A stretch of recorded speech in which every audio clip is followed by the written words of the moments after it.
झन्नै पन्नुले हान्या छैन कुन चाहिँ शहीदको स्वास्नीले र बालबच्चाले प्रचण्डलाई झन्नै हान्या छैन बचेरै छ आजको दिनसम्म। ज्ञानेन्द्र शाहको गोरखकालीमा चढ्छ कि चढ्दैन? लाहानु चौधरीको कुलडेउटामा तरवाल र भाला चढ्छ। यहाँको राजतन्त्र, यहाँको पुलिस आर्मी, यहाँको कर्मचारीलाई दिल्ली सरकारले पाल्छ।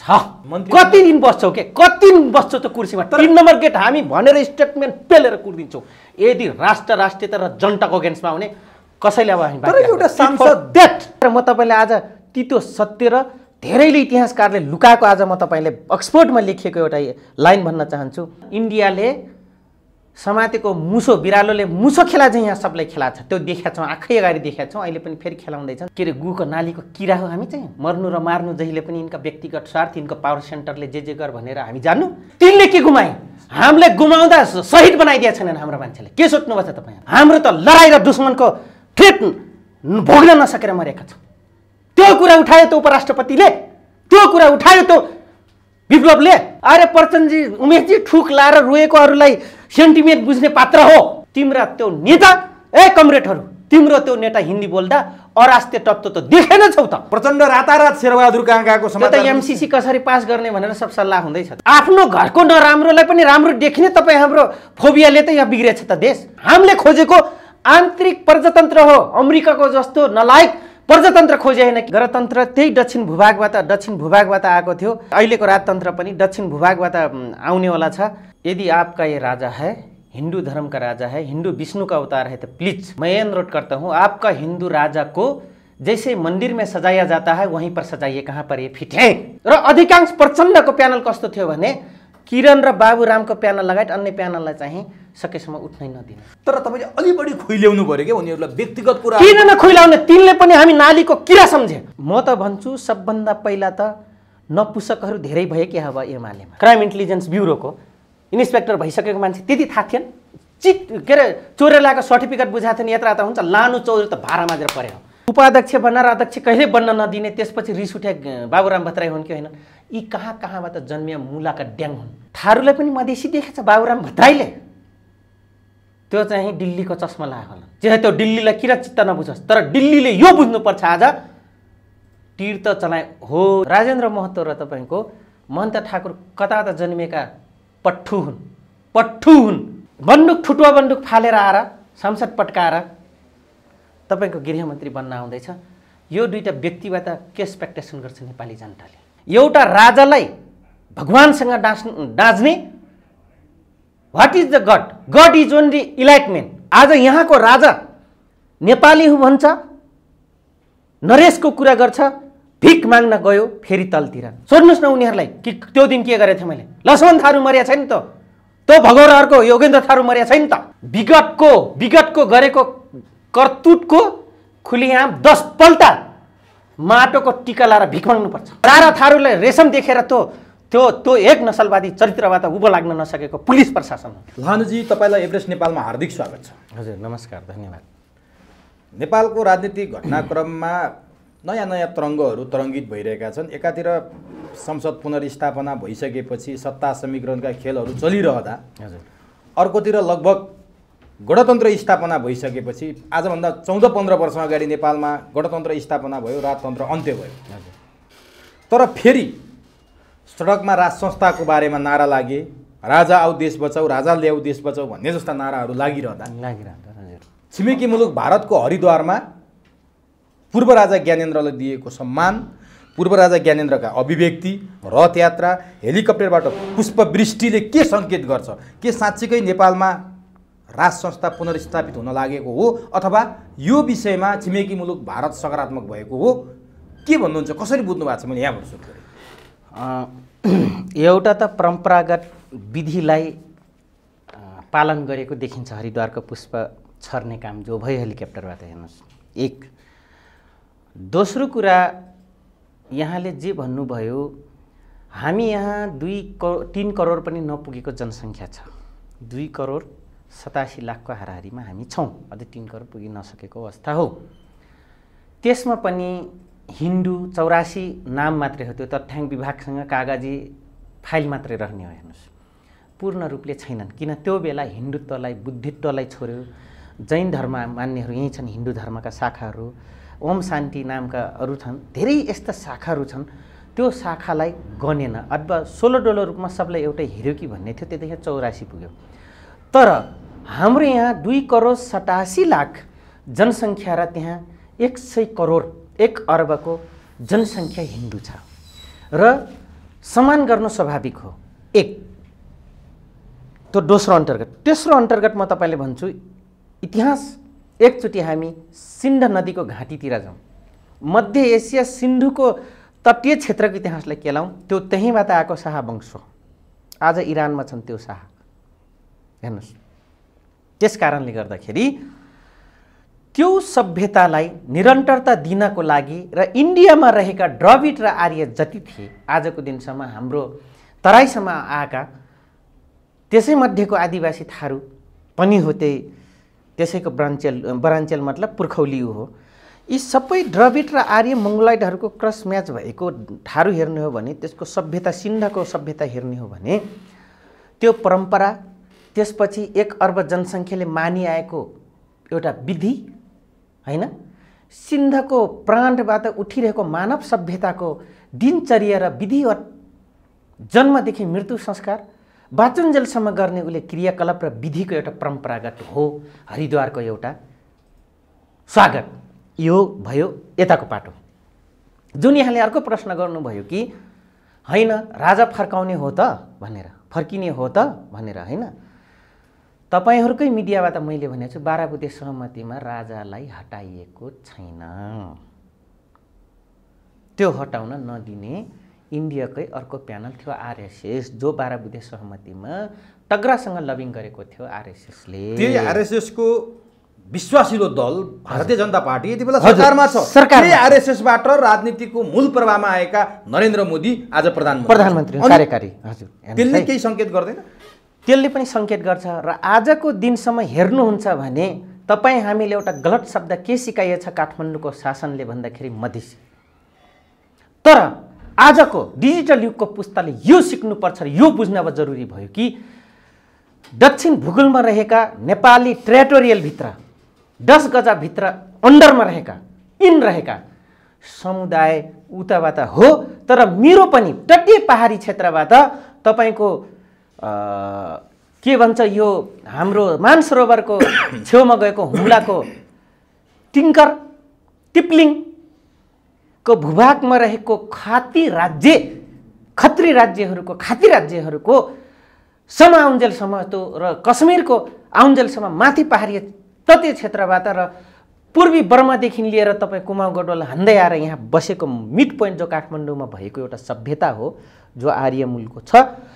यो सभ्यताको परम्परागत इतिहास हो। यो हाम्रो तलसँग जोडिएछ।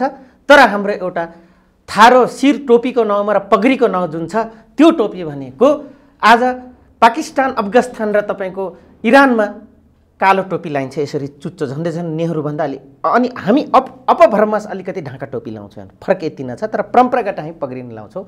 हो, आज यो डिजिटल युगको पुस्ताले यो बुझ्नुपर्छ, अब धोती र टोपीको विरोध गर्न छाडेर हाम्रो देश आज टिल नाउ 2078 को आज 2 गते आउन्जेलसम्ममा विदेशीबाट सञ्चालित हाम्रा बाजे बराजु, हाम्रो शासन पद्धति, सिस्टम, पोलिसी र हामीले सिकाएको गलत स्कुलिङ तथा नाम गाली बेजतको जुन तथा नाम र लेबलिङ जुन छ, आजदेखि हामी बिर्सिनुपर्छ भनेर नयाँ पुस्ताले आजको दिन यो अन्तर्वार्ता तपाईँले मलाई लिइसक्दाखेरि म आज चुरीमा कुरा गरेँ। आज यहाँको राजा नेपाली हुँ भन्छ, नरेशको कुरा गर्छ, भिख माग्न गयो फेरि तलतिर। अस्ति जनेउठाको कुरा आयो, भिख माग्न तलै।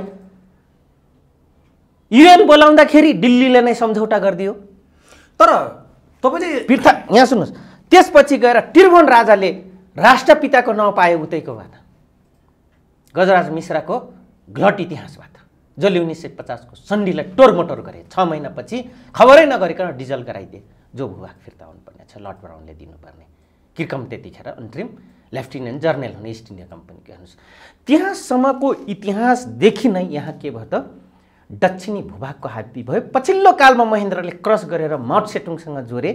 उनले चाहिँ यही ग्लोबल अथवा छिमेकीसँग त म जोरुम, कमसे कम यो कतिखेर म तपाईँलाई आज तितो सत्य र धेरैले इतिहासकारले लुकाएको आज म तपाईँले अक्सफोर्डमा लेखिएको एउटा लाइन भन्न चाहन्छु।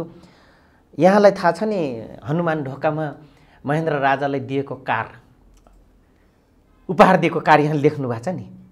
त्यो कार दिँदाखेरि के भने तिमी कहाँ गुराउँछौ, तिम्रो भूगोलमा रोड छैन, जहाँ तिमी राजधानी बनाउँछौ त्यहाँ पनि रोड छैन, त्यही भएर न्यू रोड बनाएर के त्यति कार गुराउनलाई, यहाँदेखि त्यो टुडीखेलसम्म जानलाई हेर्नुहोस् है, सैनिक मञ्चसम्म जानलाई रोड छैन। अनि उनले के सोचे भने ओहो रोड नभइकन यो गाडी गुड्दैन, मेरो मकसद पनि पुरा हुँदैन। उनी त्यतिखेर अब मैले राजतन्त्रको गलाट गरे होइन कि एउटा तानाशाहसँग पनि आफ्नो मोज मस्तीको लागि पनि देश विकासमा अहम भूमिका रहन्छ भन्ने मैले जोड्न मात्रै खोजेको यसो सानो टुक्रा। त्यसपछि गएर तपाईँको चाइनासँग उनले लिङ्क राखे, मतलब माथिल्लो बेल्ट रहेका समुदाय र तल्लो बेल्ट हुलाकी राजमार्ग सुरु भयो। बीपीले होइन, बीपीको कार्यकालमा चाहिँ इन्डियाले चाहिँ यो दरबारलाई गर्नुभन्दा म बीपी कोइरालाको र पुष्पलालकै कुरा मानेर चाहिँ बनाउँछु। तर कोदारी राजमार्ग त महेन्द्रकै पालामा बन्यो, कोदारी राजमार्ग महेन्द्रको पालामा बन्यो होइन, मतलब विकास अहिले पनि भएको छन्, उतिखेर पनि भयो, तर त्यसको आवश्यकता, त्यसको क्षमता, त्यसको योजना तर्जुमा र त्यहाँको पैसाको अर्थतन्त्रको र जनचेतना र आवश्यकताको कुरा आउँछ विकासमा। तर तपाईँले जसरी हस्तक्षेप गर्यो हिजोदेखि आजसम्म भारतीय दक्षिणी हस्तक्षेपमा भइरह्यो भन्दै गर्दा पूर्व राजा ज्ञानेन्द्र भारतमा हरिद्वारमा जुन सम्मान पाए नि ज्ञानेन्द्रले, त्यो एउटा नेपाली नरेशको हिसाबले होइन नि, नेपाली राजाको हिसाबले होइन नि त। एउटा हिन्दू राष्ट्रको राजा, हिन्दू राष्ट्रको राजा भारतमा हिन्दू धर्म तपाईँले अघि भनिहाल्नुभयो, कति मान्छे हिन्दू धर्म मान्छन्, हिन्दूमा आस्था राख्छन्, नेपालभन्दा अझ बढी कट्टर छन् भारतका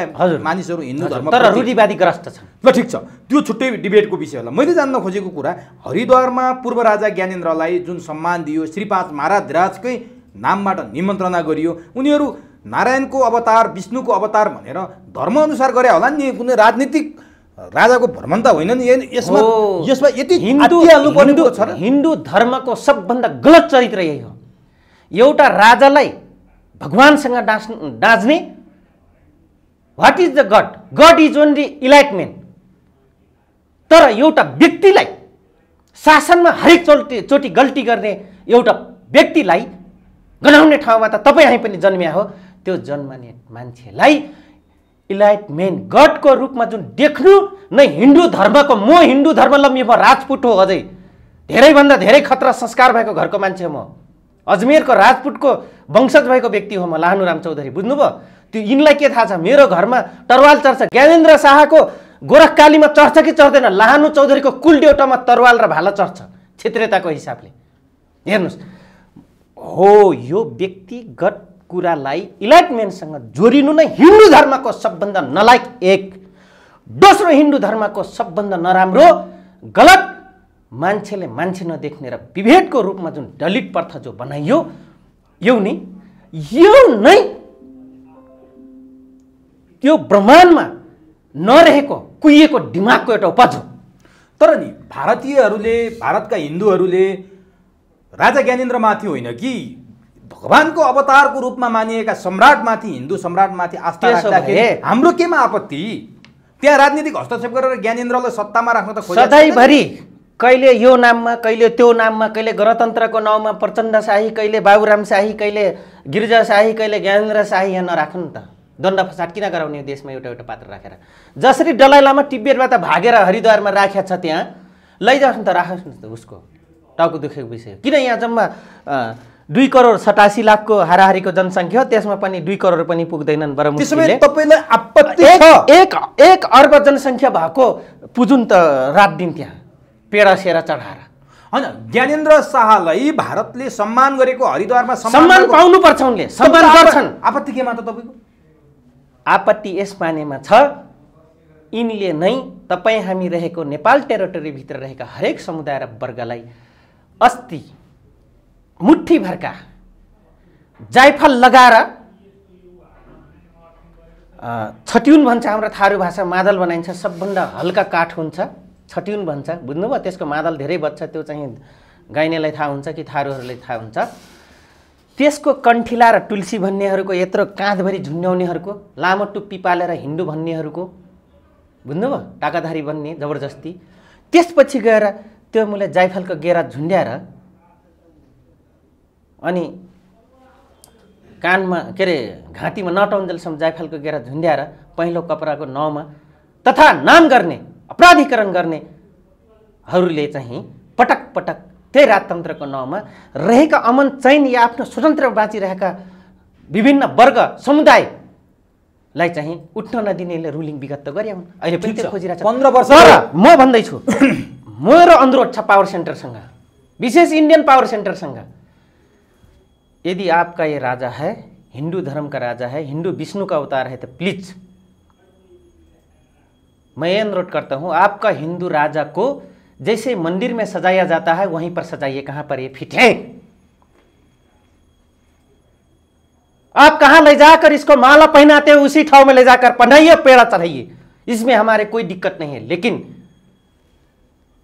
यदि किंग फेरि किंग हुन चाहन्छन् भने देश र जनता रहे देश रहन्छ, जनता रहे शासन रहन्छ, जनता रहे नोट रहन्छ, जनता रहे मूल्य केन्द्र रहन्छ, जनता रहे सर्वे राजा रहन्छ भनेर नमन गरेनन् भने के थाहा छ, सायद कमजोर छन् क्या हो ज्ञानेन्द्र सरकार।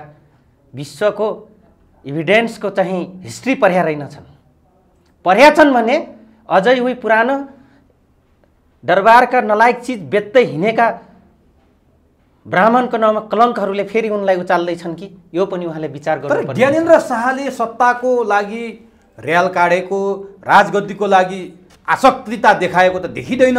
ज्ञानेन्द्र शाहलाई एउटा परम्पराको हिसाबले 12 वर्षे कुम्भ मेलामा सम्मान गरियो त। मोदी नेपालमा आउँदा पनि हामीले सम्मान गरे होइन? मैले भने त उमेशजी, उहाँले सम्मान पाउनुमा हाम्रो कुनै चित्त दुखाइ छैन। अनि कहाँनिर तपाईँलाई आपत्ति? जुन किसिमले आए नि, मैले भन्न खोजेँ राजा आउने हामीले रोक्न सक्दैनौँ।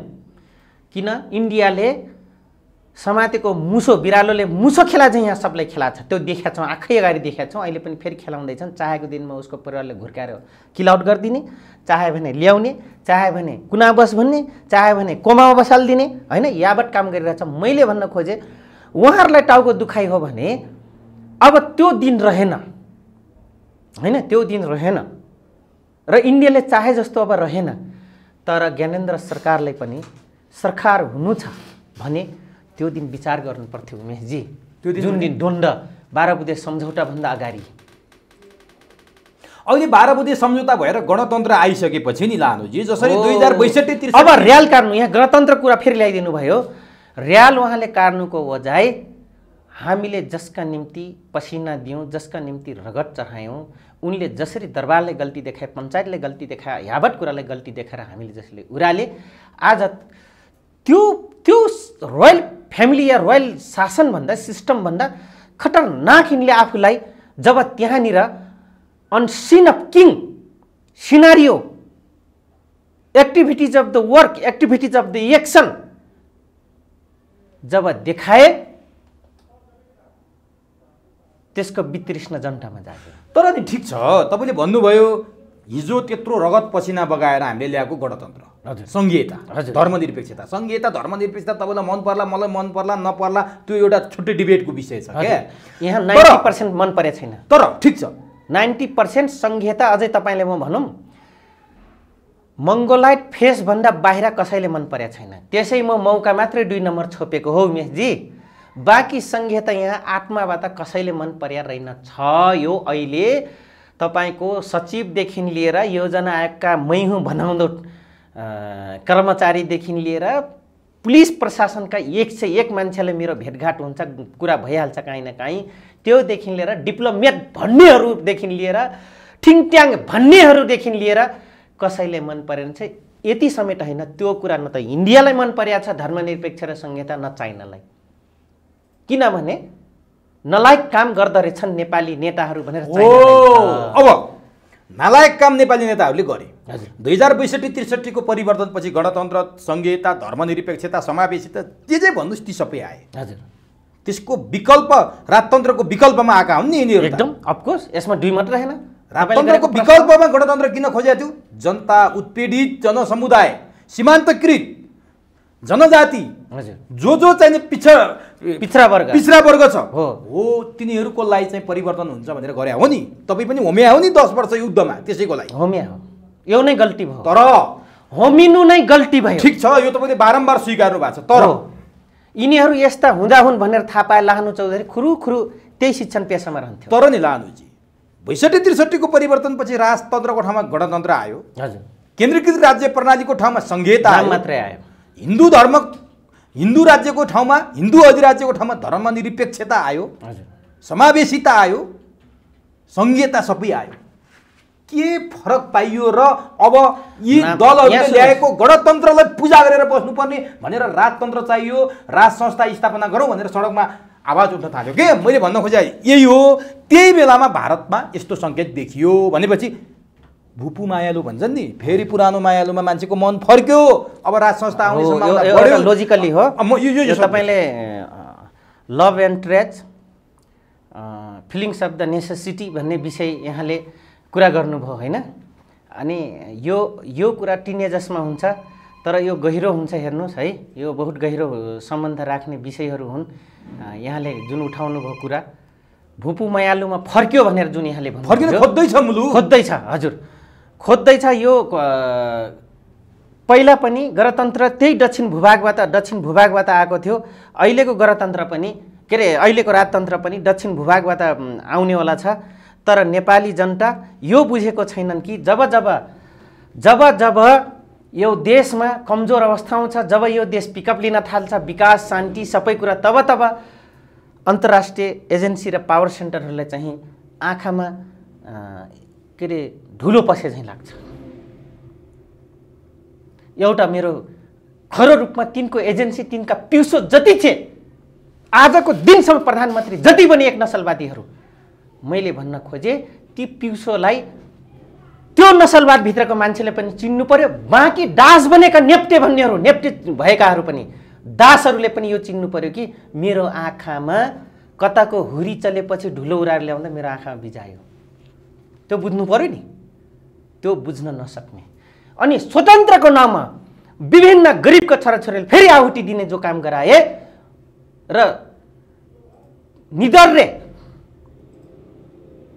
निस्वार्थ भावना बोकेको रे भनेर फेरि आन्दोलनको नाउँमा स्वास्नी पाल्नलाई जागिर खाएका पुलिस र आर्मीहरू फेरि बाहिर निस्किने जुन प्रक्रिया मिलाउँछन्, यसको मैले विरोध गरेँ। अब नि तपाईँले अघि एउटा कुरा त स्वीकार्नु भएको छ नि त, 2007 सालको परिवर्तनपछि, चाहे 17 सालको परिवर्तन भनौँ, चाहे 36-37 सालको भनौँ, चाहे 46 सालको, 62-63 को जति परिवर्तन भएको छ नि दक्षिणी हावाले भनेर तपाईँ स्वीकार्नु भएको छ। हजुर, यो दक्षिणी हावा चाहिँ बहन दिने वातावरण हामी आफैले गरे होइन। तपाईँको घर कमजोर भएन, छरछिमेकीले घरमा हस्तक्षेप गर्ने हो नि, दक्षिणबाट हावा आयो भनेर किन त्यस्तो आपत्ति? जब हावा हामी आफैले यहाँ सुन्नुहोस्, अरू हात्ती चढ्दाखेरि हामी धुरी चढ्ने बानी लियो भएको हो। वातावरण त हामीले सिर्जना गरे हो नि। हो, यसमा दुई मात्र होइन। अरूले हात्ती चढ्न थालेपछि हात्ती त किन्न त गाह्रो पर्छ, त्यसलाई पाल्न त गाह्रो हुन्छ, किन म त त्यही पालिएको बिग्रेको थारूको बच्चा हो, त्यही घरानभित्रबाट आएको व्यक्ति हो।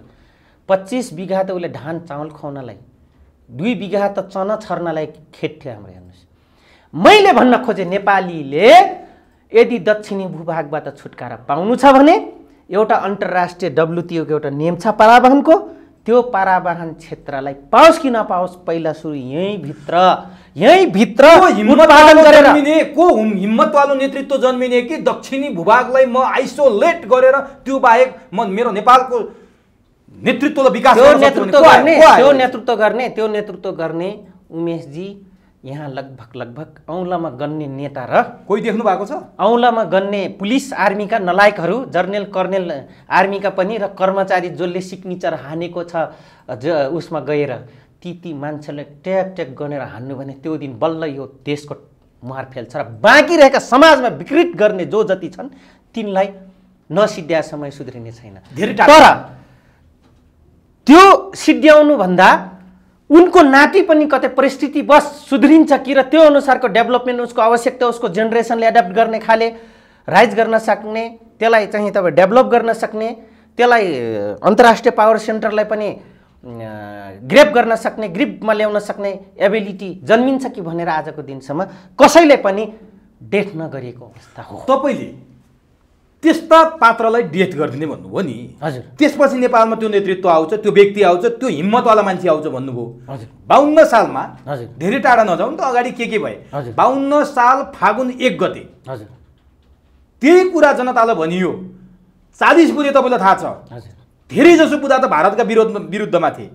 त्यसरी युद्ध गरियो। त्यस्तो नेतृत्व ल्याउँछौँ हामी, भारतलाई हामी परास्त गर्छौँ, सुरुङ युद्ध गर्छौँ, भारत विरुद्ध लड्छौँ, विस्तारवाद, भारतीय विस्तारवाद मुर्दाबाद भन्यौँ। अन्तिममा सुरुङ युद्ध त दिल्लीमा प्रचण्ड र बाबुराम कहाँबाट कसरी निस्के भन्ने कुरा त छताछुल्ल भयो नि त। अनि तपाईँले अपेक्षा गरेको त्यो नेतृत्व खन्न लायो हामीलाई, त्यो सुरुङ दिल्ली रहेछ, बुझ्नुभयो? खन्न चाहिँ हामीलाई यो पटक पटक यस्तै भएको छ नि त लालुजी।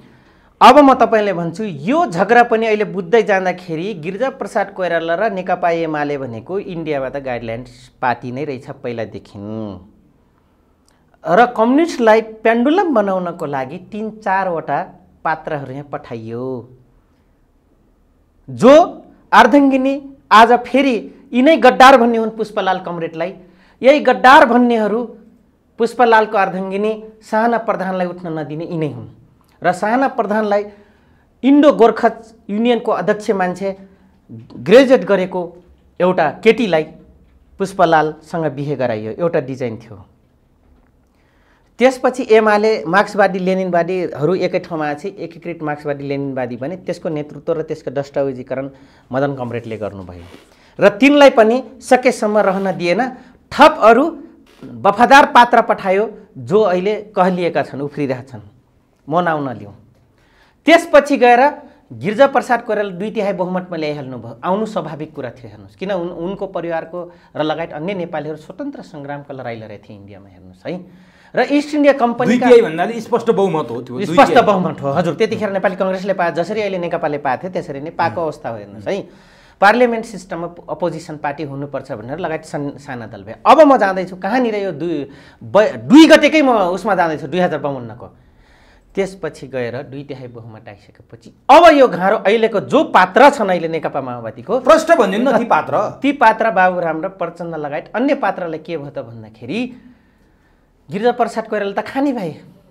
इन्डियालाई पनि स्टेप वाइज हरेक एङ्गलबाट त वफादार मान्छे त चाहियो। त्यसैको उपज हुन्, फरकबाट फरक आफ्नो लेगेसी पावर राख्नको लागि यो सब चेसका पिउसो थिए। हात्ती घोडा भइदिए त हुन्थ्यो, चेसका पिउसो अगाडि भने त्यो सिपाही क्या लड्ने।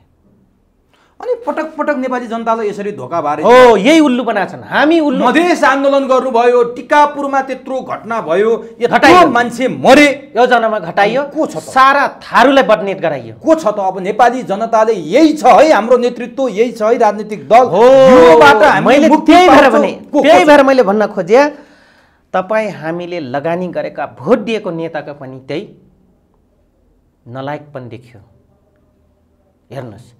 त्यसपछि गएर 238 वर्षसम्म नेपाली जनतालाई किरा देख्ने राजतन्त्र त हामीले देखिरहेकै हो, तर नेपाली जनतासँग घटना समेत देखिरहेकै हो। तर नेपाली जनतालाई किरा देख्ने राजतन्त्र भन्नुभयो नि, नेपाली जनतालाई किरा देख्ने राजतन्त्र भन्नुभयो नि तपाईँले। हजुर, त्यो राजतन्त्रले नेपाली भूमि त गुमाएको छैन लानुजी। जसरी राजनीतिक दलहरूको पालामा नेपाली भूमि गुम्यो, नदीहरू बेचिए, हजुर, नक्सा त सार्वजनिक गर्यो, भूमि भारतसँगै छ, हजुर, तर राज संस्थाले पृथ्वीनारायण शाहको त्यो विरासतले जोगाइदिएको नेपाल राज संस्थाले कहाँनिर घात गर्यो। त्यही एट्याक हुन्छ भनेर, त्यही भूमि एट्याक हुन्छ भनेर पटक पटक यहाँको राजतन्त्र, यहाँको पुलिस आर्मी, यहाँको कर्मचारीलाई दिल्ली सरकारले पाल्छ। र गजराज मिश्र बडा गुरुज्यूले त्यतिखेर इन्डियासँग कुनै सन्धि गर्नुभएको छैन। इस्ट इन्डिया कम्पनीको क्रिकमसम्म गर्नुभएको छ, अन्तिम लेफ्टिनेन्ट जनरलसँग। इन्डियासँग कुनै पनि सम्झौता भएको छैन 1950 को सन्धि। तर यही कुरा बाबुराम भट्टराईले कुरा चपाएर भन्छन्, भन्दैनन् कि यो किसिमको सन्धि भएको छ हाम्रो भनेर।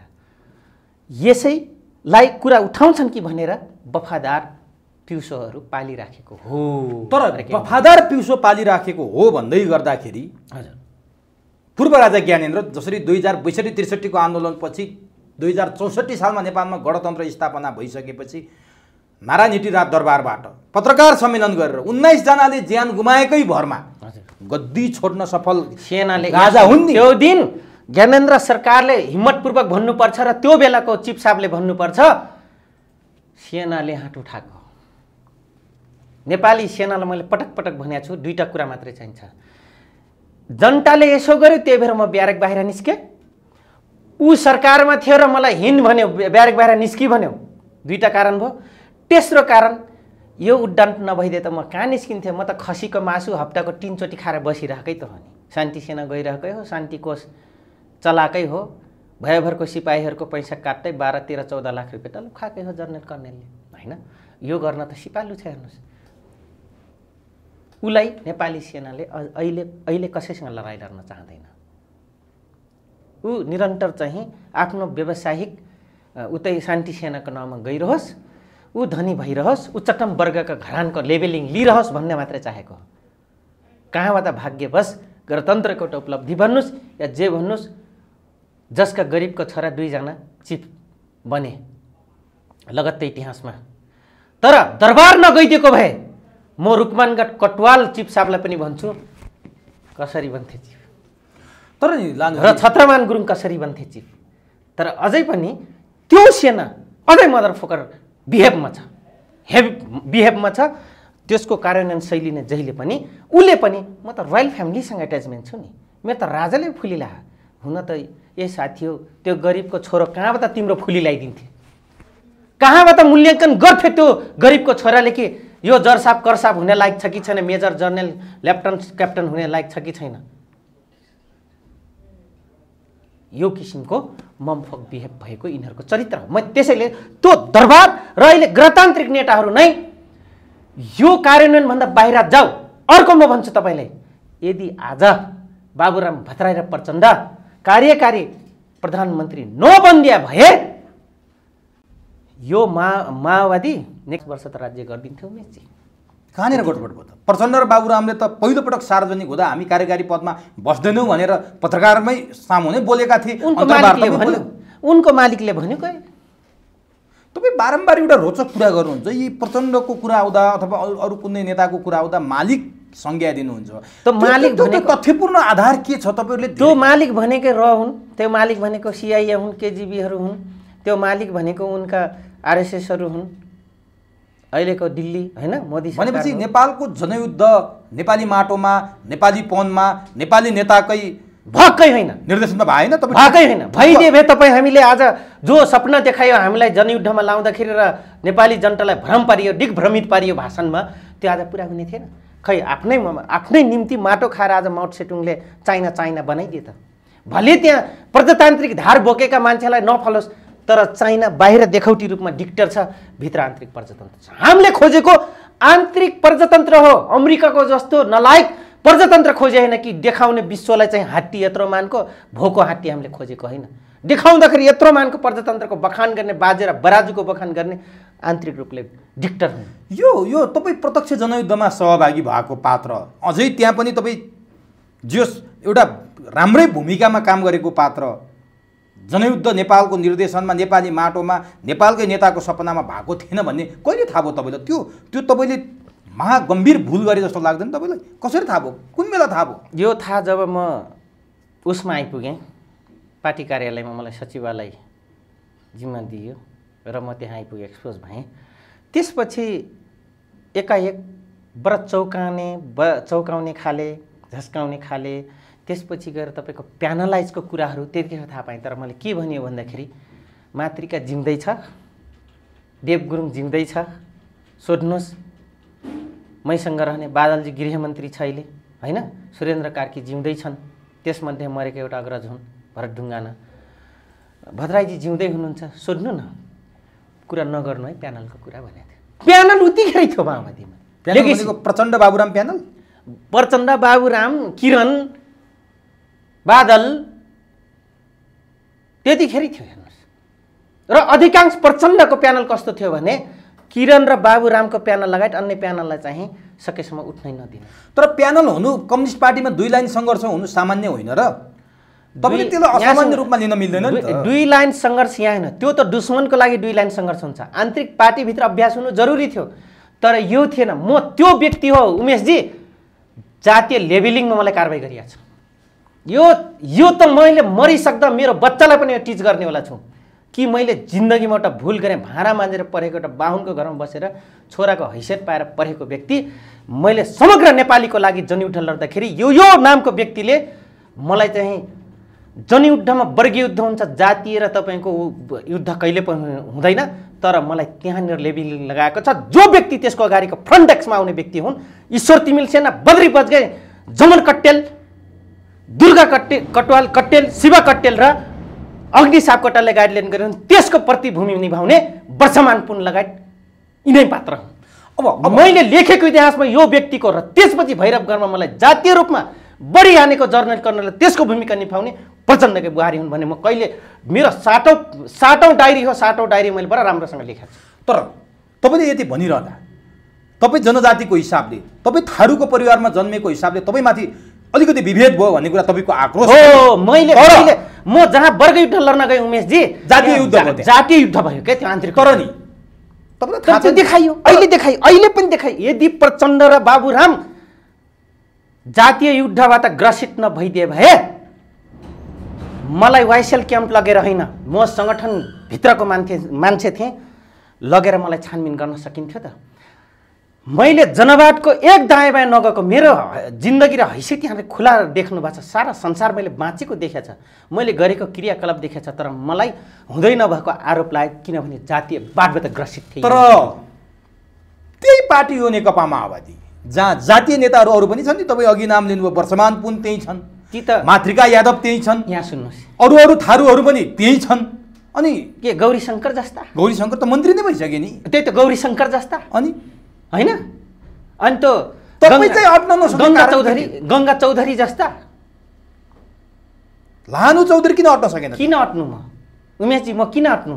किनभने यो सोझो छ, उही सैनिक पारामा सोझो छ, तर रुख बाङ्गो छ। सोझो भन्ने लानु चौधरीले त सोझो, बाङ्गो छ बाङ्गै भन्ने हो। तर मातृका यादवको हुनु त त्यस्तै फरक थियो नि त, पहिचान त बाहिर।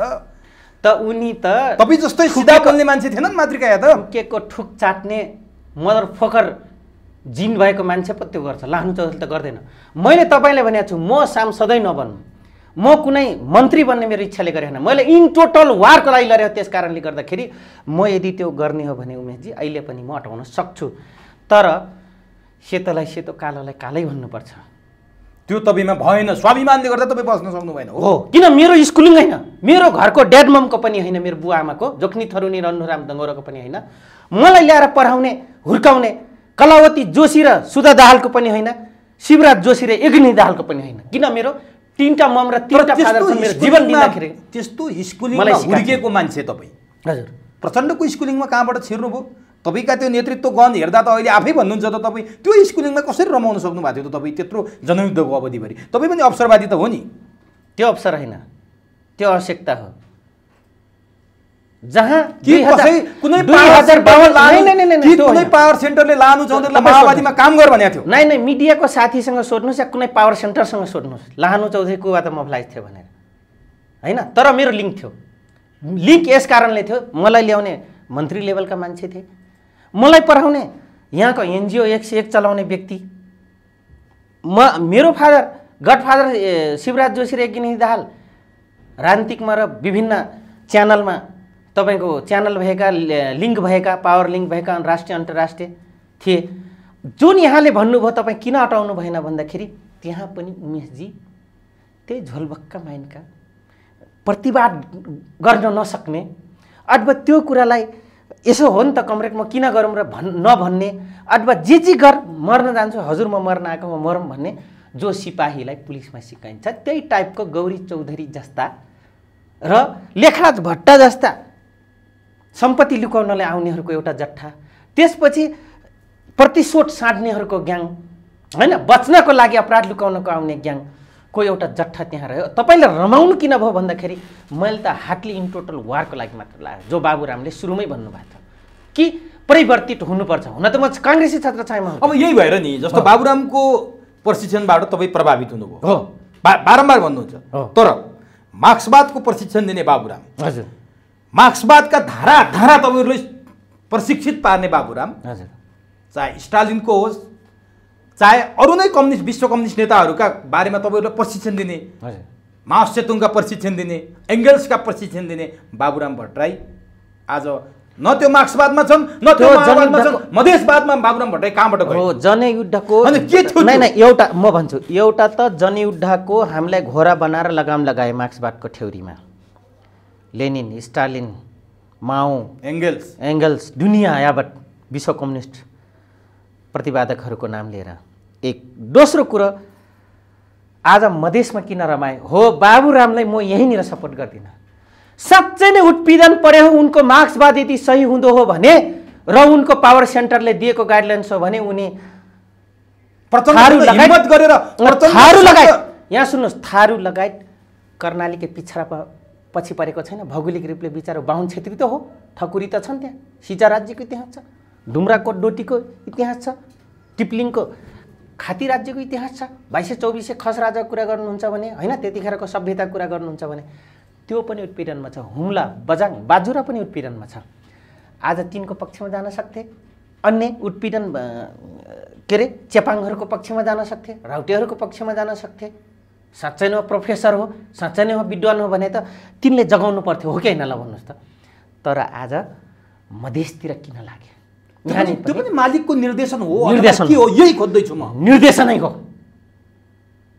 चाहे त्यो दिल्लीलाई किन चित्त नबुझोस् तर दिल्लीले यो बुझ्नुपर्छ आज तीर्थ चलाए हो एउटा कुरा सही भनेको थियो आज म तपाईँको मिडियामा फेरि एउटा बर झस्काउने कुरा मैले पोल खोल्नुपर्ने एक दिन मैले इन्डियन इन्टेलिजेन्सलाई भने देखिए चौधरी साहब भने हिंदी में भने उसले हमें गधा नहीं चाहिए बाईपंखी घोड़ा भी हमें नहीं चाहिए एक गधे लोग बाईपंखी घोड़ा लोग इंडिया में ही हैं जितना भी हम लोग कॉलोनी करते हैं इंडिया में है आपके वहाँ चाहिए हमें सफेद लंगूर नहीं हमें चाहिए लाल वाला बंदर लाल वाला बंदर तो खतरा कुरा हो त्यसो भएका कारण मैले पनि के बुझें अच्छा ठीक है हम जनजाति गधे पर गए आप लाल बंदर खोज रहे हैं तो जाइए काठमांडू में तो है ऐसा अंधा लोग बंदर जिसका पूछ भी नहीं है जिसका मुखरा का मुखौटा भी नहीं है बंदे मेरा पाला बहुरूपिया टाइप का बंदर है वहाँ पर बहुत है आप लोग खोज रहे हैं खोजिए भाई यो किसिमको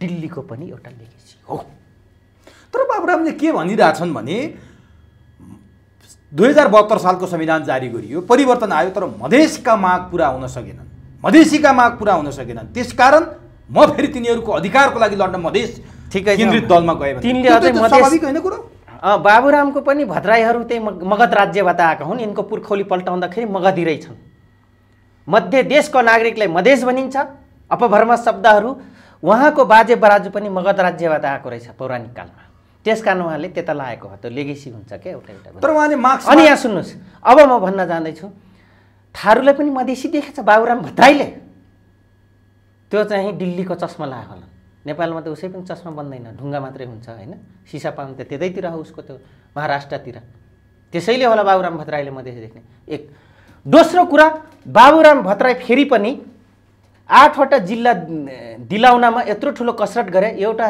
नलायक गंगा चौधरीलाई बनाइदिए विधान सभापति आफू 14 गते डिजल गरिदिए ज्यान बचाउनको लागि 8 खर्ब रुपियाँ सिद्धिएपछि कानुनको क नजान्ने डिफिनेसन गर्न नसक्ने महिलालाई एउटा आदिवासीको छोरीलाई त्यो पनि अवसरवादी त्यो त गर्व गर्नुपर्ने हैन तपाईहरुले एउटा थारूको छोरीलाई चाहिँ विधान समितिको सभापति बनाउँदा यहाँ गर्वको कुरा होइन तपाईहरुको लागि यस्तो गरिने यही त कमजोरी छ आफ्नो घरको नराम्रोलाई पनि राम्रो देख्ने तपाई हाम्रो फोबियाले त यहाँ बिग्रेछ त देश आफ्नो भित्र पनि नराम्रोलाई नराम्रो भन्नुस् दुश्मनको पनि राम्रोलाई राम्रो भन्नुस् अनि बल्ल तपाई हामी सफल हुन्छौं उ थारूको छोरी हुँदै मैले गर्व गर्नु मैले भनेको छैन तपाईलाई मैले संघीय लोकतान्त्रिक राष्ट्रिय मञ्चको उदिया हो बढी गर्छ भने गंगा त ओसी छ मसँग त्यो कुमार लिङ्गदेन विष्णु टुम्बाम्बे मरेकी छैन त सोध्नुस् न उनीहरूलाई कि त्यो दिन के गरेथे मैले लक्ष्मण थारू मर्या छैन त त्यो भगौराहरूको योगेन्द्र थारू मर्या छैन त यिनीहरू संगत गुनाको फल आज त्यो उक्ति यहाँनिर मैले तपाईले भन्यो प्रसङ्गमा यिनै कारणले गर्दाखेरि बाबुराम भद्राईले 14 गते डिजल गरेर फेरि तपाईको युरोपियन युनियन गुहारेर 74 सालमा चुनाव गराए अनि हामी के रे गुको नालीको किरा हो हामी चाहिँ मर्नु र मार्नु जहिले पनि यिनका व्यक्तिगत स्वार्थ यिनको पावर सेन्टरले जे गर भनेर हामी जान्नु त्यसैले लानु चौधरी घरिघरि नजाने बाबुराम भट्टराईको मकसद के हो त आखिर नेपाली काङ्ग्रेसबाट सुरु भएको बाबुराम भट्टराईको राजनीति अहिले मधेस केन्द्रित दलमा गएर उनी केही पनि होइन भने न प्रचण्ड केही पनि हो न यिनीहरू केही हो, यहाँको दरबार पनि केही होइन। बुझ्नुभयो? को हो त अब? को हो? सबै परिचालित पिउसोहरू हुन्। को हो? कसको छैन? अब यिनलाई अघि नै मैले भनिसकेँ, नाउँ काउन्ट गरेर कर्मचारीका नलायक, प्रोफेसरका नलायक, ठिकठ्याक भन्नेहरूको नलायक, व्यापारीहरूको नलायक, राजनीतिको नलायक, यी सबैलाई फिल्टर गर्दै गर्दै जाँदाखेरि तपाईँले फिल्टर गर्दाखेरि यिनलाई जबसम्म माइन्डेड गर्नु हुँदैन, यिनलाई यिनको नागरिकता, यिनको पासपोर्ट, यिनको सम्पत्ति जबसम्म छानबिन गर्नुहुन्न, यिनलाई पावरलेस बनाउनुहुन्न, तबसम्म हुँदैन। तर यहाँको एउटा यस्तो जट्ठा छ, त्यो हरेक पावर सेन्टरलाई को एउटा बाँदर हुन्छ। त्यो बाँदरले चाहिँ पहिला छाम्छ, जस्ता उसको घर जस्ताको हो कि, उसको घर सिमेन्टको हो कि, उसको घर छानो फुस हो, आगो लाउन कहाँ सजिलो हुन्छ भनेर एउटा न एउटा पसालेको छ।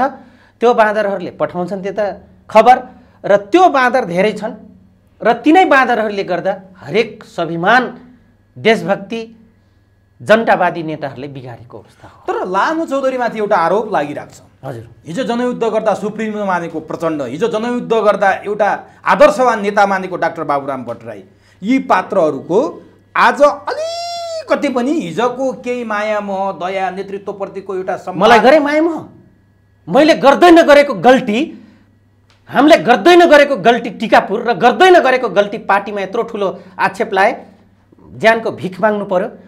आफ्नो छोराले गल्ती गर्दाखेरि त्यही सुप्रिमो कमान्डर र आफूले खोब आदर्शन ठान्ने त्यही बाबुराम भट्टराई जस्ता पनि ठेगान लाउँछौँ, माओवादी बनाएर छाड्छौँ कि सिटाएर छाड्छौँ भन्ने त्यो आज किरण कहाँ गयो? तर तपाईँले अलि बढी खुइल्याउनु पऱ्यो क्या उनीहरूलाई व्यक्तिगत कुरा। किन नखुइलाउने? तिनले पनि हामी नालीको किरा सम्झे, उपभोगको साधन सम्झे, भेजा जनजाति सम्झे, आफूले भने मुताबिक हान्न सक्ने साधन सम्झे। अलिक बढी आलोचना गरे होला अनुले। किन नगर्नु त? मसँग होइन, विगतको गरेको कर्तुतको खुलिआम 10 पल्ट माटोको टिका लाएर भिख माग्नुपर्छ, माफी माग्नुपर्छ। तपाईँसँग? मसँग होइन, 3 करोड जनतासँग माग्नुपर्छ। प्रचण्ड लगायत सबै गल्ती गरेका अन्य शासक पनि, त्यो नेपाली काङ्ग्रेसमा पनि गल्ती गरेका छ। तर प्रचण्ड के भन्छन् भने एमाले पनि गल्ती। मेरो आलोचना किन यसरी गर्नुहुन्छ? मैले कहाँनिर गल्ती गरेँ? तिमीले सबै ठोक गरेका छन् त आलोचना छ त, तिमीले नगरे भएको आलोचना गर्थ्यो। आज प्रचण्ड रोडमा चुप्प लगाएर आम नागरिक हिँड्थ्यो भने तिनको कुरा कसले गर्थ्यो? हाई हाई र बाई बाई दुइटा हुन्छ, जसको हाई हुन्छ त्यसको बाई हुन्छ, जसको बाई हुन्छ त्यसलाई हाई भनिन्छ। यो सिद्धान्त बुझेनन् क्या? त्यो मार्क्सवाद लेनिनवाद पढ्दा पढ्दा दारी जुङ्गा फुलेर अर्को खुराफाटी गर्दै बित्यो क्या तिनको जिन्दगी। तर मैले देश र जनताको लागि गरेँ, छोरो गुमाएँ, छोरी गुमाएँ। तिनले के गुमाए? हामीले गुमाउँदा शहीद बनाइदिएका छैनन् हाम्रो मान्छेले। के सोच्नुभएको छ तपाईँहरूले? उसको छोरा नाना भाँती गरेर आफ्नो व्यक्तिगत उसको लागि मर्यो, शहीद घोषणा हुने। आज हेर्नुहोस् त, दार्जिलिङमा ऊ गरेर क्यान्सरबाट मर्नेलाई शहीद घोषणा गर्ने। हाम्रो त लडाइँ र दुश्मनको थ्रेट भोग्न नसकेर मरेका छौँ। त्यो कुरा उठायो त उपराष्ट्रपतिले, त्यो कुरा उठायो त विप्लवले। उनको आफ्नै कारणले आफ्नो अवसर प्राप्त गर्ने र अभिष्ट पुरा हुन नखोज्दाखेरि शहीद घोषणा गर्ने त्यो प्रचण्ड, अनि अरू नाली खप्त गुका नालीका त्यो फालेका ढल्का किरा हुन्। तर आज हेर्नुहोस् त प्रचण्डको अवस्था, देश र जनताको लागि भनेर खट्ने प्रचण्डको अवस्था हेर्नु त। यो बुझ्नुपर्छ पनि श्रीमतीले यो बुझ्नुपर्छ। यो फिलोसफीबाट कहाँबाट यसले एजी गरे हो? साइन्स बुझे छैन? बेलुका भएपछि बिहान हुन्छ, त्यसपछि फेरि राति हुन्छ, फेरि उज्यालो हुन्छ, निरन्तरता हो। सत्य कुनै पनि चिज छैन। सत्य छ भने मृत्यु एउटा हो। मैले जानेको फिलोसफीमा, धार्मिक होइन विज्ञानसँग कुरा गर्दैछु मैले। एउटा ज्योति किरण, सूर्य आफ्नो ठाउँमा जहाँ छ र सूर्यको किरण सत्य हो, मृत्यु सत्य हो, बाँकीहरू मिथ्या हो। त जनयुद्धमा पनि विध्वंसपछि निर्माण, निर्माणपछि विध्वंस, विध्वंस नभइकन निर्माण हुँदैन, निर्माण नभइकन अर्को विध्वंस हुँदैन, जन्मेपछि मृत्यु हुन्छ भन्ने सिद्धान्त खोक्ने मान्छेहरू आज पिएचडी गर्नेहरू यति सामान्य प्रिन्सिपल समाजवाद साइन्सको, सोसियल साइन्सको थ्योरी जान्दैनन्। यो युनिभर्सल ट्रुथको इकोसिस्टम हो, साइक्लिङ सिस्टम हो भने बुझ्नुपर्छ कि पर्दैन? तर गल्ती स्वीकार्दैछन् नि प्रचण्डले। रुकुममा हेर्नुभयो होला।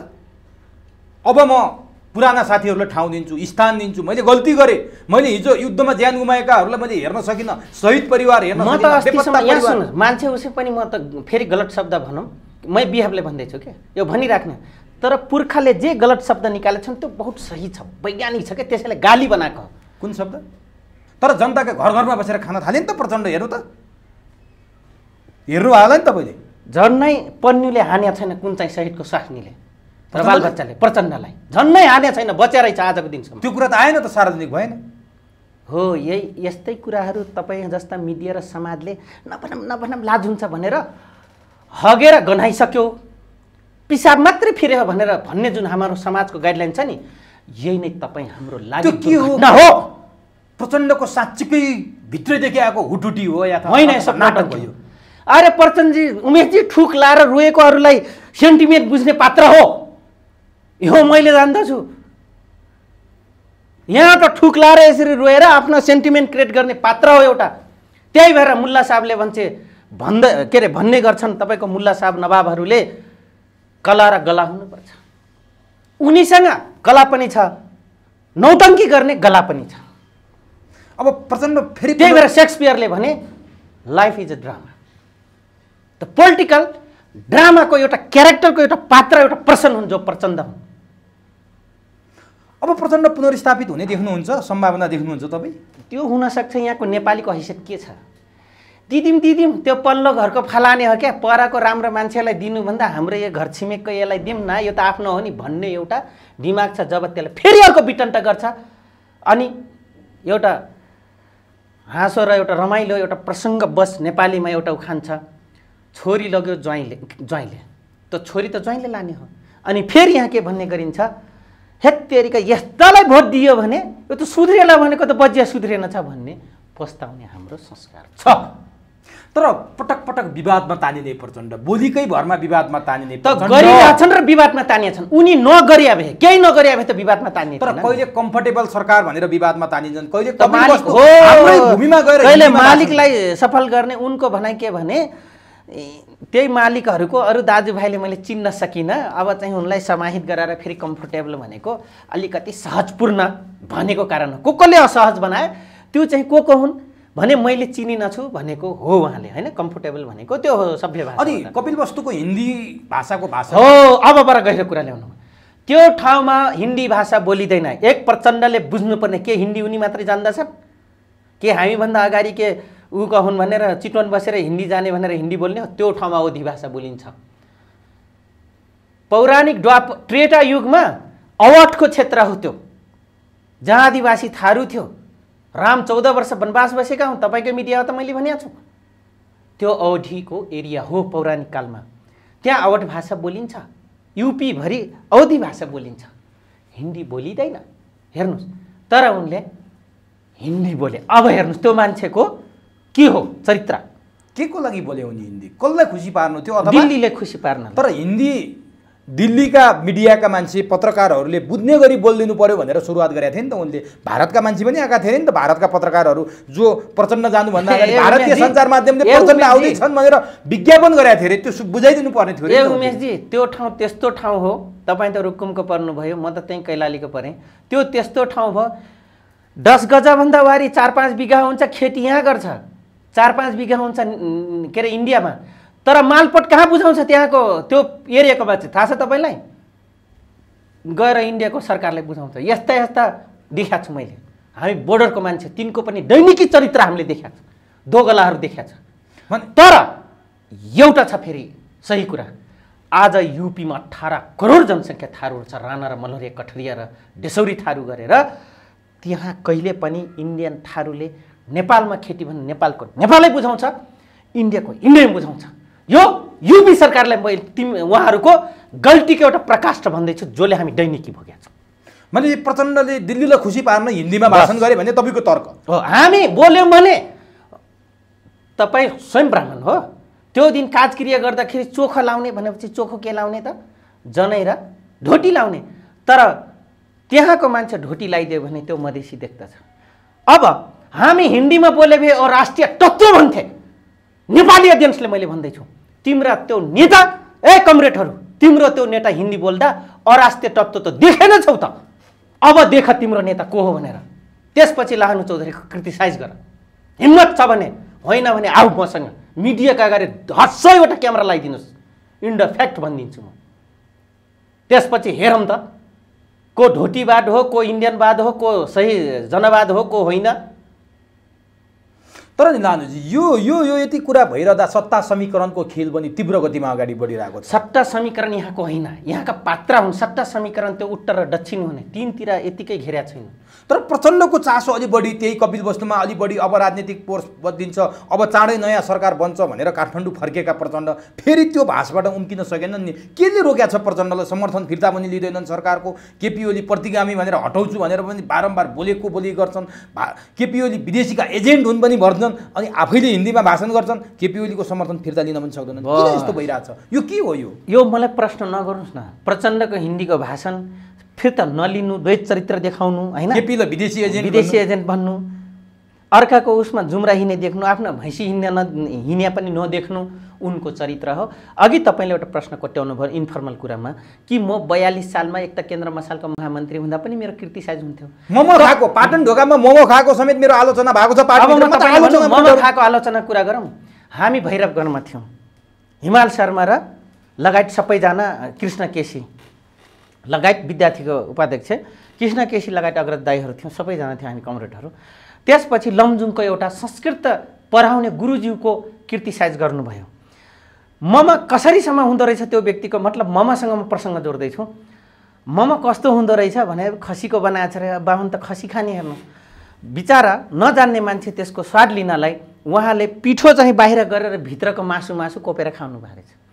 गिजाउनेहरू पात्र उहाँ सँगैको शिक्षक वर्गहरू के भन्नु भने, गुरु आज त खानुभयो मामा, बिहा थियो, मासुको बिहा बनाएको थियो, त्यो पिठो चाहिँ खाएन चाहिने जो, तर भित्रको बिहा खाएको छु भनेको छन् रे क्या। भने तिनको त्यो दिन ममा खाएको किन कुरा उठ्यो त भन्दाखेरि म तपाईँले भन्छु, तिनी जो मङ्गल बजारमा भूमिगत जुन थियो नि, बङ्गलामुखीको पश्चिम उत्तरको कुनामा, त्यो भूमिगत गर्ने ठाउँमा प्रचण्ड एक त केन्द्र मसालको बाहुन हो, दाहाल बाहुन, यसले चाहिँ राँगेको मासु खाँदो रहेछ मामा भनेर क्रिटिसाइज भयो। अरू केही पनि होइन। त्यति मात्रै हो? त्यति मात्रै हो। त्यो कुरो मरिहाले मानन्धर विष्णु मानन्धरलाई पनि सोद्धा हुन्थ्यो। बाँकी होला नि यहाँ प्रचण्डले देउटा पुज्नेहरू, मङ्गल बजारका नेवारहरू, नेता अग्रजहरू, अग्रज दाईहरू होला नि, तिनीसँग सोध्नुहोस् त एकचोटि। कुरो त्यति मात्रै थियो भने मेरो आलोचना त 42 सालदेखि भएको, मलाई त आलोचनासँग डरै छैन भन्ने तरिकाले प्रचण्ड प्रश्न। उही बाबुरामले टिकापुरमा गएर हात लिनको लागि प्रधानमन्त्री भन्दा एक रात जनता घरमा बिताउने भन्दा मुसा खाथे नि, अनि घोङ्गी खाथे नि, त्यो त्यस्तै खोप चर्चामा आयो नि। अनि अहिले आएर घोङ्गी मुसा खानलाई चाहिँ प्रधानमन्त्री हुँदा थारू कमैयाको घरमा बसे। त्यो खुवाउने थारू र टिकापुरको थारूले यो बुझ्नुपर्छ बाबुराम अब हाम्रो हो कि होइन। तर कहाँ गए त तिनी? जाब एउटा सङ्घीय परिषदको अध्यक्ष बन्न जसपामा हो, एउटा नेवारको छोरो राजेन्द्र महर्जन हुँदा, एउटा राईको छोरो हुँदा ठाउँमा गए समावेशिताको नाउँमा। हेर्नुहोस् है। तर इन रियलमा आज हुनुपर्ने त्यो थारू या त्यो कर्णाली प्रदेशको खस ब्राह्मणसँग, सुदूरपश्चिमकोसँग, चेपाङसँग, त्यो थामीसँग, त्यो के भन्छ दनवारसँग, त्यो माझीसँग, त्यो सटारसँग, त्यो ढिमालसँग, त्यो कोचे मेचेसँग, त्यो राजवंशीसँग हुनुपर्ने होइन र बाबुराम भत्तराई साँच्चै नै मार्क्सवादी हुँदो हो र त्यो प्रचण्ड भन्ने मान्छे साँच्चै नै मार्क्सवादी हुँदो हो भने त्यहाँ हुनु पर्थ्यो कि पर्थेन? अब अहिले घर घर गएर के गर्नु? त्यो 4.5 करोडको ल्यान्ड क्रुजर पनि अब उफार्न थाल्यो कि जस्तो लाग्छ मलाई। तेल हाल्ने पैसा दिएन कसैले। यिनीहरूको चरित्रको बारेमा तपाईँले यति भनिरहँदा सत्ता समीकरणको विषयमा हजुर शेरबहादुरको घरमा पनि बैठक बस्यो। प्रचण्ड रातारात शेरबहादुर कहाँ गएको समाचार, एमसीसी कसरी पास गर्ने भनेर सब सल्लाह हुँदैछ। तर एमसीसी त काङ्ग्रेस र माओवादीले नै पास गर्न दिएनन्। माओवादीले टेबल गर्दैन, माओवादीको सभामुखले, काङ्ग्रेस मुखमा पानी हालेर बसेको छ। कसरी पास हुन्छ एमसीसी? संसदमा भागबन्द नमिलेर प्रधानमन्त्री ओलीले भन्नुभयो। नेकपा भित्रको पनि भागबन्द नमिलेर यो कुरा पोल खोलिएको हो।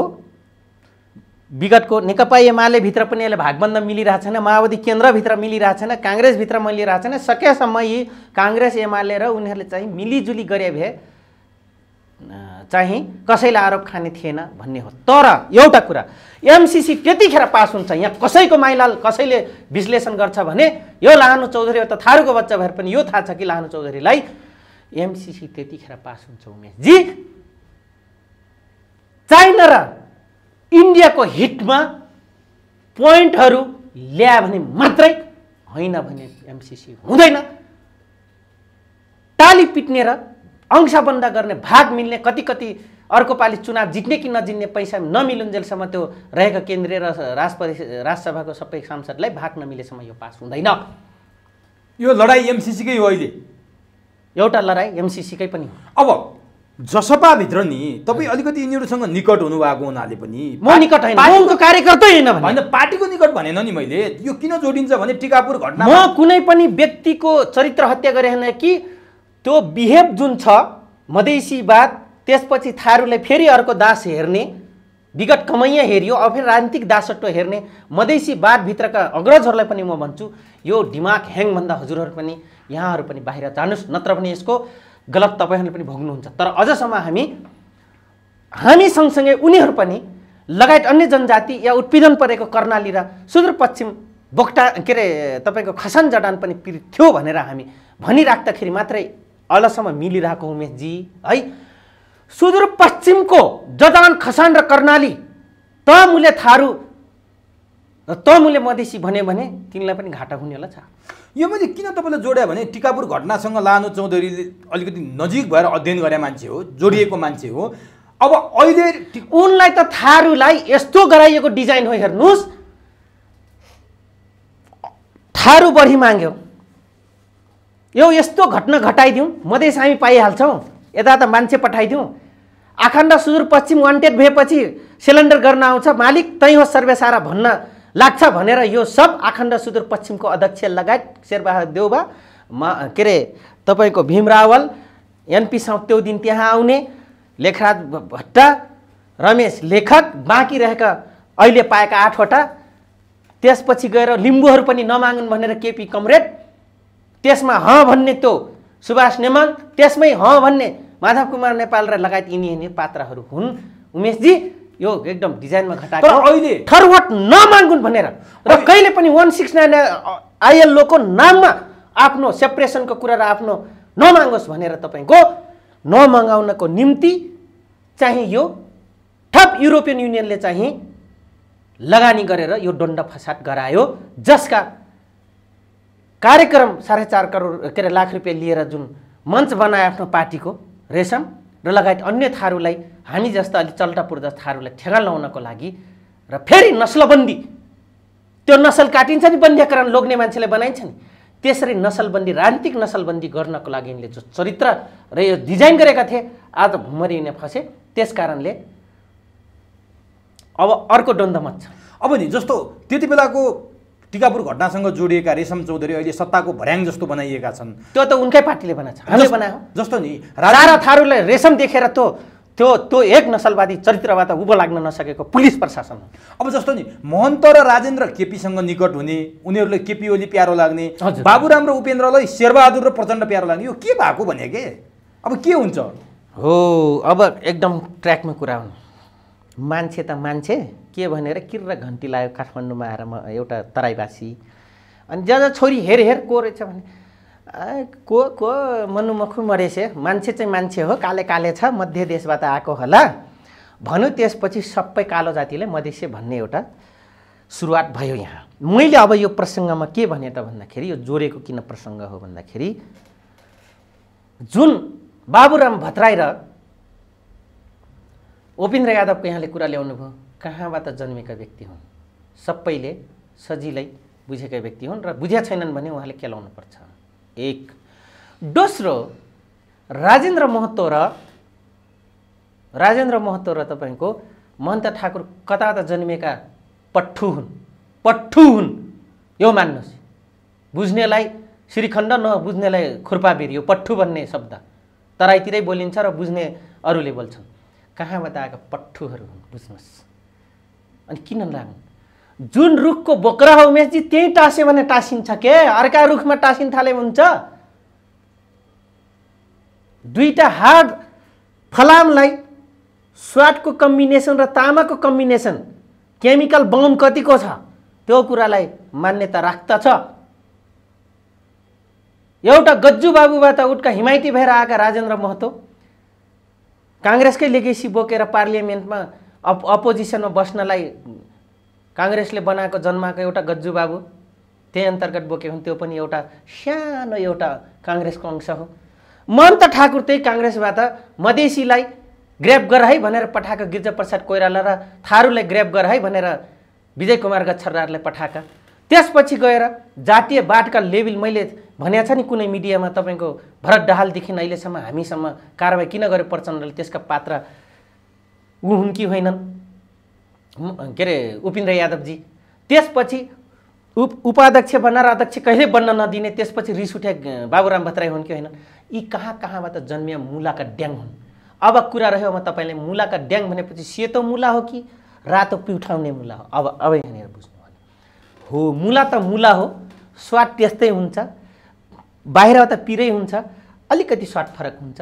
त्यसमा पनि के खुवाएको छ युरिया ज्यादै खुवाएको छ तितो चरक्क परेको पिरो हुन्छ अर्ग्यानिक खुवाएको छ भने कम्पोस्ट मल खुवाएको छ भने अलिअलि स्वादिलो र रसिलो हुन्छ। यो बुझ्नुहोस् त्यो भित्रका पात्र हुने जसपा भित्रका।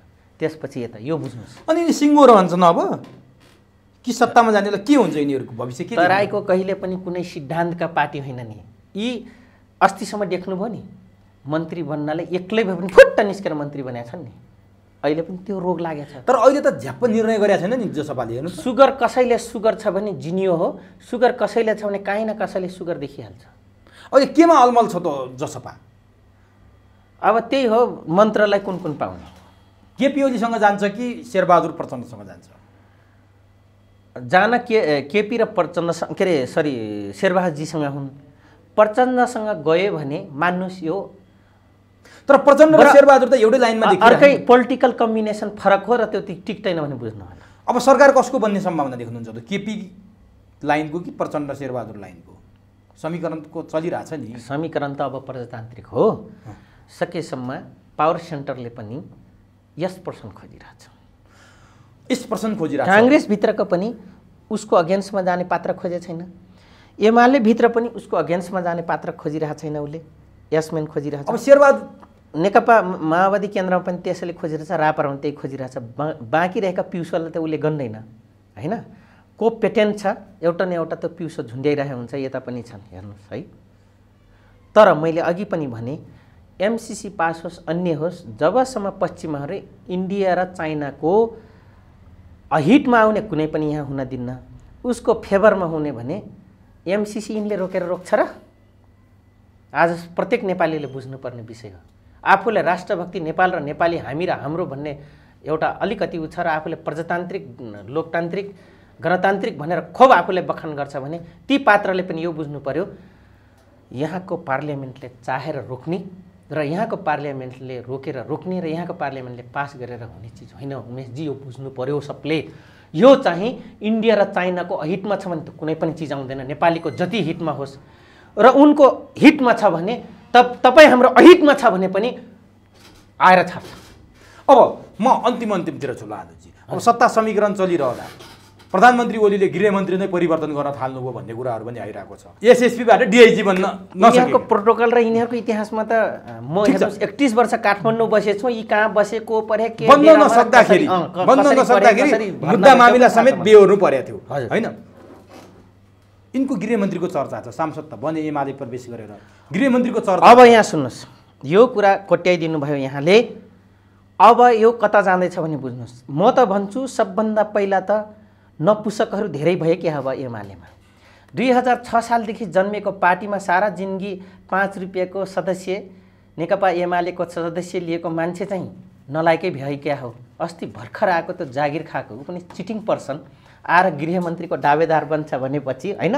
लाहानु चौधरी त यी यता किन मैले सारा घुमाएर त्यसले के गरेको थियो र त्यसले खायो होला बढी 60,000 8,000 9 10,000 को तलब खायो होला भ्रष्टाचार गरेर महिना। किनभने यिनको इतिहासै थाहा छ मलाई कुन गुण्डालाई समात्दा कति हजार रुपियाँ आउँछ भनेर होइन।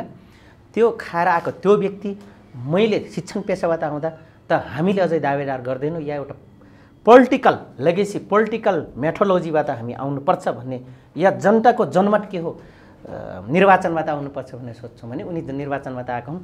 तर मैले सबभन्दा प्रश्न चिन्ह गर्छु त्यसो भए अब त्यहाँभित्रको नेकपा एमाले आफूलाई साइबर सेना भन्ने साथीहरू अग्रज कमरेडहरू, आफूलाई युथ फोर्स भन्ने अग्रज कमरेड साथीहरू कमरेडहरू नपुसक छन् क्या हो? त्यो अस्ति भर्खर आएको मैले सक्नै पाल्न नसक्या चिट्टर पर्सन आएर त्यहाँ गृहमन्त्रीको दावेदार गर्छ। एक दोस्रो कुरो, त्यो किन गृहमन्त्री बन्दैछ आउँदैछ अब बुझ्नुहोस् कता जान्छ सट्टा। हतियार जङ्गलबाट चलाउने मान्छे गृहमन्त्री छ, परराष्ट्रको लागि दावेदारको लागि जान खोज्दैछ। बन्दुक ठुटुवा बन्दुक फालेर आएर संसद पट्काएर तपाईँको गृहमन्त्री बन्न आउँदैछ। यो दुईटा व्यक्तिबाट के एक्सपेक्टेसन गर्छ नेपाली जनताले? भन्न त भन्न थारू तँलाई ठेगान लाउला, तिमी कुर्सी बसे दिन गाह्रो तिमीलाई पर्नेवाला छ, त्यो पनि भनिदिन्छ लानु चौधरी। तर एउटा सांसद मन्त्री कति दिन बस्छौ के? कति दिन बस्छौ त्यो कुर्सीमा? 3 नम्बर गेट हामी भनेर स्टेटमेन्ट पेलेर कुर्दिन्छौ। यदि राष्ट्रियता र जनताको अगेन्स्टमा आउने कसैले अब हामी तर एउटा सांसद जनप्रतिनिधि संसद जितेर आएपछि मन्त्री बन्नु त उसको अधिकार हो नि त। पढाइ लेखाले पनि क्यापेबल छौँ, यसमा हामी गर्छौँ। सांसद पनि हुन् नि, संसद पनि हुन्, तर मैले भन्न खोजेँ गृहमन्त्री कष्ट व्यक्तिले दिनुपर्छ। रामबहादुर थापा उपयुक्त थिए गृहमन्त्री बन्न? उनी उपयुक्त उनी पनि थिएनन्, तर शान्ति प्रक्रियामा उनी उपयुक्त थियो। उपयुक्त नवराज सिलवाल पनि होइनन्, मेरो व्यक्तिगत कुनै पनि उहाँसँग ऊ छैन।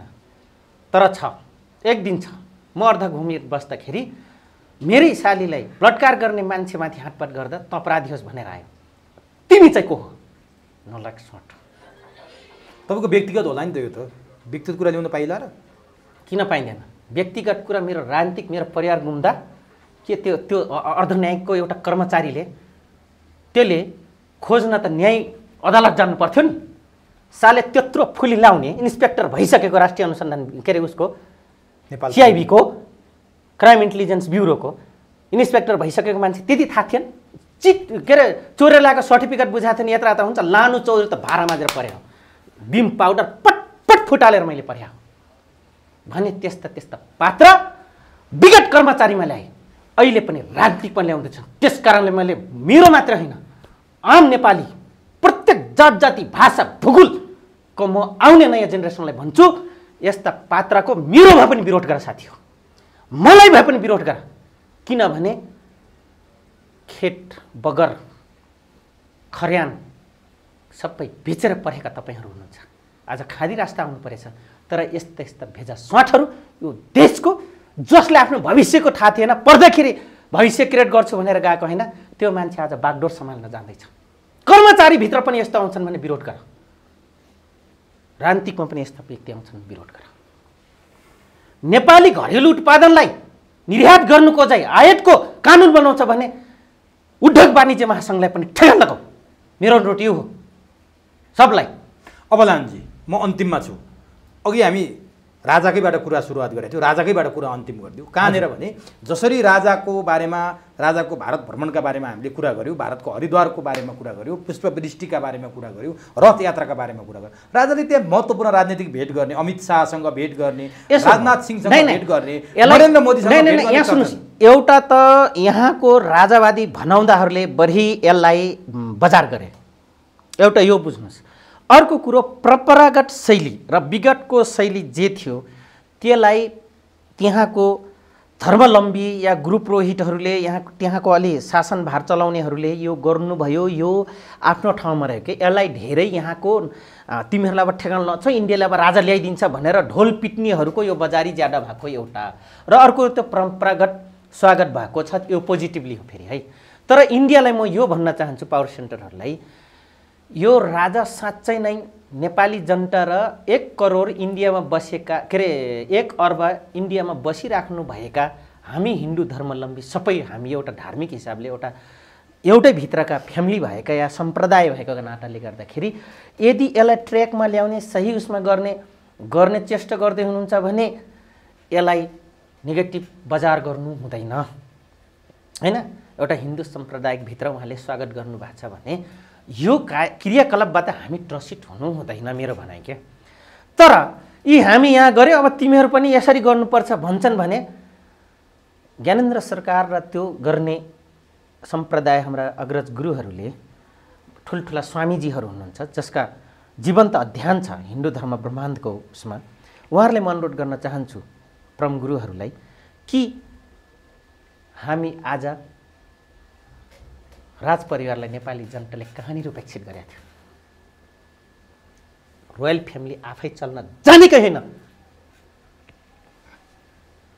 रोयल फ्यामिलीलाई वेल एजुकेसन देऊ, या अब डिजिटल युगको पुस्ताले तिमीलाई यसरी एडप्ट गर्न सक्छ भनेर कि त सिकाएर डिजाइन दिएर पठाऊ। एउटा व्यक्तिलाई इलाइट मेन नभन। तर नि लालजी, त्यहाँनिर राजा ज्ञानेन्द्रले एउटा नेपालीमा भाषण पनि गरे हरिद्वारमा। नेपालको धर्म संस्कृतिमाथि प्रहार भयो, विदेशी प्रहार भयो, अझ पछि इसाईहरूलाई मैले पनि सुनेको छु, मैले धेरै भिजुअलहरू सेभ पनि गरेको छु। त्यो भारतमा गएर भन्नु उपयुक्त थियो? उपयुक्त छ। उहाँको राजा र ऊ आफ्नो भाषिक भएका कारणले गर्दा आफ्नो भाषामा भन्नुभयो। इन्डियामा पनि त तपाईँको यस्ता छ, केरलामा इङ्ग्लिस र केरलियन भाषा बाहेक यहाँले नबोले हुन्छ, हिन्दीमा गन्दैन। त्यहाँ आफ्नै किसिमको छ। त ज्ञानेन्द्र सरकार गएर उहाँ आफ्नो एउटा पुरानो भूपू सरकार भएको नाताले नेपाली भाषामा भाषण गर्नु यसले ठुलो कुरा। नेपाली भाषामा मैले आपत्ति गरिनँ। नेपालको धर्म संस्कृतिमा पश्चिमा विदेशीहरू अब म फेरि भन्छु सरकार, भूतपूर्व सरकारलाई, ज्ञानेन्द्र शाहलाई, पहिला उहाँ त्यो ठाउँबाट निस्किन चेष्टा गर्नुहोस् जसले तपाईँलाई दिउँसै पट्टी लगाइदिएको थियो, तपाईँलाई चरित्रार्थ हत्या गर्नेदेखि लिएर नाङ्गै बनाएर तपाईँको परिवारलाई त्यहाँसम्म फसाइदिएर आज फेरि तपाईँलाई हजुर त विष्णुको अवतार भनेर जो भन्दैछ त्यहाँबाट बाहिर निस्किनुहोस्, म अनुरोध गर्छु। होइन भने फेरि अर्को त्यस्तै कुनै दिन घटना घट्न नसक्ने भन्न सकिँदैन। दरबार जहिले पनि त्यस्तै नलायकको घेराबन्दीमा भएको छ। जसरी प्रचण्ड बाबुराम पनि त्यस्तै जनसेनाको घेराबन्दी पऱ्यो, गिरिजाप्रसाद कोइराला त्यस्तैको घेरा पऱ्यो, रापरमा 3 चोटि 5 चोटि त टुक्रिसक्यो, फेरि आउँछ त्यस्तैको घेराबन्दी पर्छ। कतै लाहनु चौधरी पनि नलायक थारूहरूको घेराबन्दी छ कि मैले पनि झस्किनु पर्ने हुन्छ यति तपाईँहरूसँग कुरा गरिराख्दाखेरि। त्यस कारणले म अनुरोध गर्छु इन्डियाको पावर सेन्टरलाई पनि तपाईँहरूको परम्परा गर्नुभयो राम्रो हो, हामीले पनि यिनलाई कहाँनिर राखेका थियौँ, छ्यापी मुलाको अचानक काटे चाहिँ काट्नुपर्छ भनेर प्रशिक्षण दिने नेता यहीँ जिउँदैछन्। काटिन्छु कि काटिँदैन भनेर 19 जना मर्दाखेरि यो राजदण्ड मेरो चाहिँ जनतालाई बुझाएँ, तपाईँहरू सर्वेसारा रहेछ भनेर हिँड्ने सरकार यहीँ जिउँदैछ, उहाँको देहान्त भएको छैन। त्यस कारणले गर्दाखेरि परम्परा र शैली र संस्कृति उहाँले हरण भयो, हस्तक्षेप भयो भन्नुभयो। उहाँको घरमा सुरुमै संस्कृति हस्तक्षेप गरेछ। जसरी सोनिया गान्धी आएर पण्डितको छोरी नेहरूको घरमा के अरे नेहरूको चेलीकोमा संस्कृति हस्तक्षेप भयो र बुहारी बने सदस्य बने, त्यसरी ज्ञानेन्द्र शाहको उसमा पनि कान्छी बुहारी बन्दाको संस्कृति हस्तक्षेप छ। 1956 लियो एच रोजले त्यो दिन लेखेकी छन् किताब, जो नक्खु जेलमा पनि छ, नेपालको किताबखाना पनि छ, religion unity of the Nepal भन्ने किताब। भन्नु मतलब बुहारी भित्राउनु नै ज्ञानेन्द्र शाहको लागि नराम्रो भयो भन्नु खोज्नुभयो? कति इन्फर्मेसन जान्छ क्या त्यस्ता कुराहरू, जबकि हाम्रो इतिहास छ। श्रीलङ्का यतिकै हानि होइन, रामको पछाडि रावणको भाइ लागे। आज महाभारत यतिकै जित्या होइन, कुटिल चाल खेल्यो अश्वत्थामाको नाम लिएर हात्ती मरेर भने। यो त सांस्कृतिक रूपले हाम्रो ठुला ग्रन्थमा पनि यही नै लेखिएको छ। यसरी नै हामीलाई उ गरिएछ भने आज किन शासकहरू आफूलाई सर्वेसारा विष्णुको अवतारै भनेर भन्न नथाक्ने र उजागर गर्ने, रात दिन कराउनेहरू, उनका गुरु भनाउँदाहरू चाहिँ त्यही कोच गरिराखेका छन्। त्यो शासकले यति अन्धा बनाइएछ कि देश बिना के अरे जनता बिनाको देश हुन्न, देश बिनाको शासन पद्धति हुन्न, शासन बिनाको जनता ठेगानमा हुँदैनन्, त्यो बिनाको सिस्टम हुँदैन, प्रणाली हुँदैन भन्ने किन नबुझ्या? हस् लानु नमस्कार। समय दिनुभयो, अत्यन्तै महत्त्वपूर्ण भनाइराख्नु भयो, यसको लागि तपाईँलाई हार्दिक धन्यवाद। हस् नमस्कार।